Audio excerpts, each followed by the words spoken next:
Hello and welcome to another lap time challenge. In this video I'm going to show you how to get a gold or a very good lap time on this Eiger Norwand reverse layout using this Lancia Stratos. Now, the gold estimate at the moment of time recording is a 169.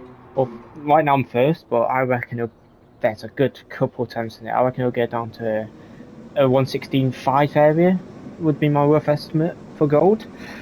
Uh, Power graph of this car, as you can see, peak power is about, I would say, roughly 7.3k revs.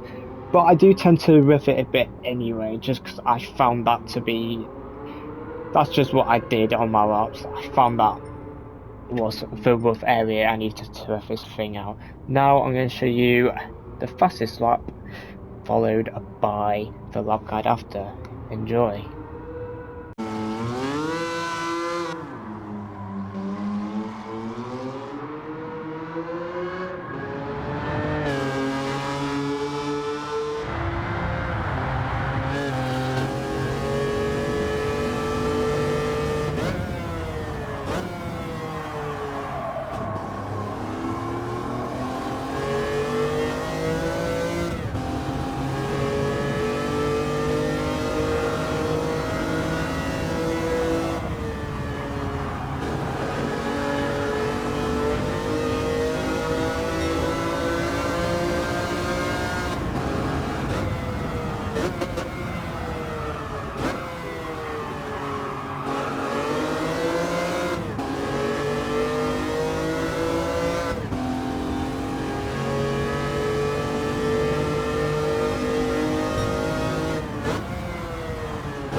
Right, now I'm going to show you how I did the lap I just shown you there. Hope you enjoyed the lap, by the way. I thought it was half decent. Anyway, so coming up to start the lap, you'll see me go right here and straighten up on the exit, just to carry as much speed to the line as possible. I don't really need to describe what else, but basically as soon as I got like halfway across the corner, I went fully on the throttle. See me turning quite aggressively to the left, but just try line your car up towards the exit. That'll be decent enough. I could have carried a bit more speed there even. Anyway, before I start up, I am revving this car from second to third around 60 mile an hour. I'm from third to fourth around 81 mile an hour. I do go up to fifth gear before one corner. I just try to rev fourth as much as possible. So I revved out about 115. I don't know if you could stay fourth there, but I felt like my first sector was decent, but I didn't want to risk revving the car out. Anyway, now to start the lap, in my opinion, a very difficult lap to master, but I think it's reasonably easy to get gold here if you ask me, personally. Anyway, first corner, see this little big bollard thing outside this barrier here? I broke a bit before it, probably as I got towards this grey curbing here. Now you're going to see me breaking a straight line towards this corner here, and I'm going to be, since this corner is cambered, you want to be pretty close to the outside barrier.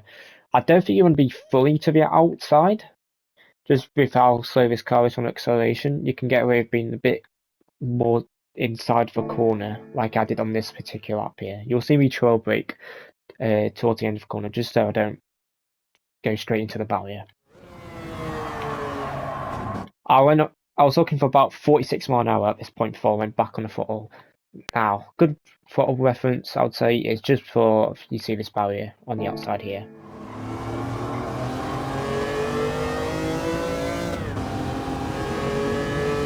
Next bit, this is flat, but for my turn input, I turned as I went past this, where the grass starts to begin, that's when I started to turn.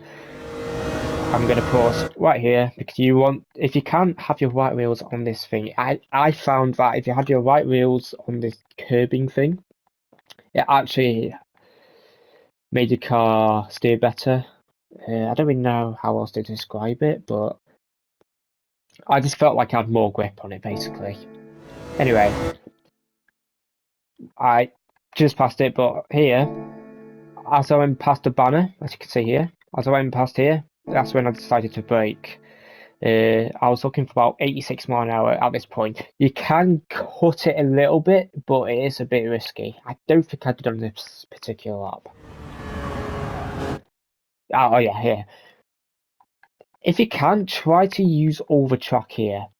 I think it might be faster, but if you don't feel like risking it, just stay on the track. Keep your left wheels on this curbing. Obviously, don't touch the barrier for a validate your lap time, and you'll probably crash into that pit area if you hit it. I was looking for about 87 miles an hour there from memory, by the way. Like I said at the beginning, this is where I left fluff out about 150 miles an hour. Now here is where the rocky cliff things begins. That is where I broke for this next corner. Now, I don't know if I did this the right way or not. This is just the way I like to do it. I'll describe it as I get into it. But this is for the braking point.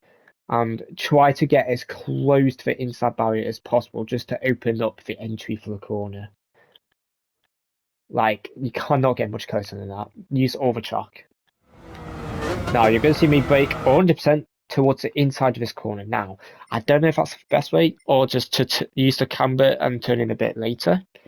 But on this lap and how I felt doing this combo, I preferred to brake in a straight line towards the apex of the corner. Now, I'm braking late on purpose to use the outside camber to basically carry more speed towards the exit. Braking in a straight line, and you'll see my car line up towards this barrier here. As soon as I felt this car slowing down, so I was looking for about, I want to say about 47 miles an hour at this point, I believe. Basically, when my left wheels is on this like pit exit line, that's when you're going to see me go back on a throttle. Now, I don't know if it's better to stay in second gear or third gear. Because I felt like I slowed down the car slightly too much, I stayed in second. Now, I will say, if you go on the throttle slightly too late and you miss like this inside curb, you'll miss the camber and you'll just understeer wide. So it's vital to be on the inside of this curb here.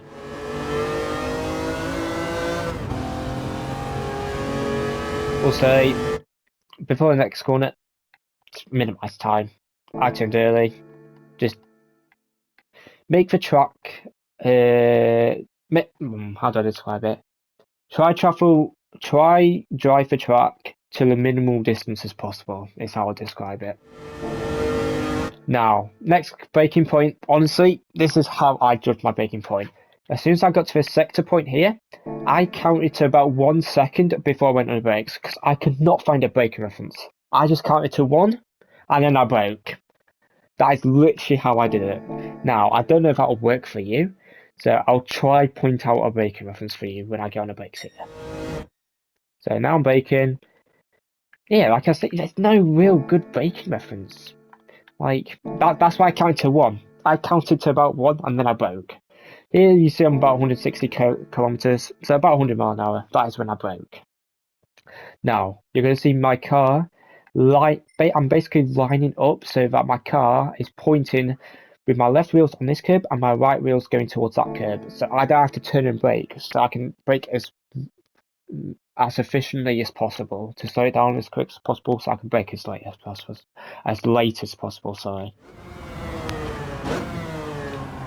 Now, I misjudged it slightly. I was looking for about 40 miles an hour here. I was about 38 miles an hour here, but I think that's because I was very slightly too deep. You want to be on 100% throttle as early as possible as well. As soon as you feel like the car's straight up, go back on the throttle straight away. As soon as we went past this bit, I tap on the brakes. It's not just lift and coast. As soon as I got to about 35 miles an hour, 34 mile an hour, I think it was. I settled about 80% throttle, and then I went back on the throttle. As soon as I felt the car had grip, I went back on the throttle straight away. Because if you go on the throttle too early, your car will oversteer and you'll lose vital exit speed. That's second last corner, in my opinion, one of the more difficult sections. Anyway, my braking reference is here, this bollard. I brake very slightly after it. Now, I will say, in the middle of this corner, yeah, try have your right wheels on this curb here. But I will say, you can either exit first or second gear here. I wanted to try first gear because I felt like I broke out about the right point. I might have turned a tiny bit earlier though, so I think I touched a bit of grass here from memory. But I think first gear might be faster anyway. But don't be too eager on throttle if you're going first gear. I go about 80% throttle from memory as soon as I get around this corner. Yeah, as you saw, I blimped up between 100 and 90-70% throttle. Anyway, for the last part, as soon as I basically start to hit the rev limiter, I lift up. I upshift to second just for weight distribution wise to keep it settled. And then as soon as I get halfway across the corner, you'll see me go back on the throttle. Again, I was looking for about 35 mile an hour apex speed from memory. Little oversteer, but we carried the speed, that's what matters. Finish the lap, I went out third as I hit the bump, just so that you're not like losing time going over the bump and being on full. I'm already changing gear, so there's no speed I'm losing there really. And that's a 1.711. Decent lap. I think that's a couple of attempts in it, like I said. Probably 3 attempts in it, to be honest. So that's why I thought gold estimate would be around 116.5. But after recording, I'm first. Pretty happy with this lap. I only did about 44 miles. Like, that is pretty good for me as a controller player. I think controller's actually decent here. Whether it's better than real, hard to say, because I don't have a reel, I don't use a reel, I don't watch replays, so I can't really say. But I think this is a really enjoyable combo, actually. Now, on first glance, it doesn't look enjoyable, but I think it's really enjoyable. As soon as you get into the rhythm of this track and you try to push it, etc., that's where you can really gain time in this combo. Anyway, now I'm going to show you how to get to this event and to see a replay of my lap time. Enjoy. Cheers. See a replay of the lap I just showed? You could either go to showcase, content search, make sure you're in replays, type in my name, or lap time challenge, or TT. It's here. It says my lap time here, 1:14.711. To get to the event and load up the coast, etc. It is in sport mode, so top right of home mode, or home page, however you like to describe it. Online time trials, it's this one here. Like I said, first as time of recording, I'm gassed, really happy with the lap. Could be better though. So you could either watch replay here, or enter. It's on comfort softs. In my opinion, the perfect tire for this car. So thank you for listening, because it's actually made it really enjoyable. Anyway, ranking board, go to my name. If you've got my friends, I'll be near the top. Global ranking, I should stay top 20 hopefully by the end of this. You can load my ghost here. And then go to settings, go settings. You can reset after each sector. There's 4 sectors, so we'll reset 4 different times on the track. You can have it start a certain amount of time ahead of me if you want. Make sure you've actually got it on. I don't use it, so that's why I always have it off, but if you want my list, you have to have this on. Anyway, I hope you enjoyed this video. I hope it helps. I hope it helps you get the gold, or at least the best possible time. I hope you enjoy. I recommend doing laps, as always, just to get into the flow of this. It took me about 5 laps to get down to low 15s before I could like really push it and understand what I was doing. But yeah, like I said, I hope you enjoy. Feel free to like and sub if you feel like this has helped. And yeah, if you've got any questions, leave it in the comments. I'll try my best to answer them to you. And good luck. See you later. Bye.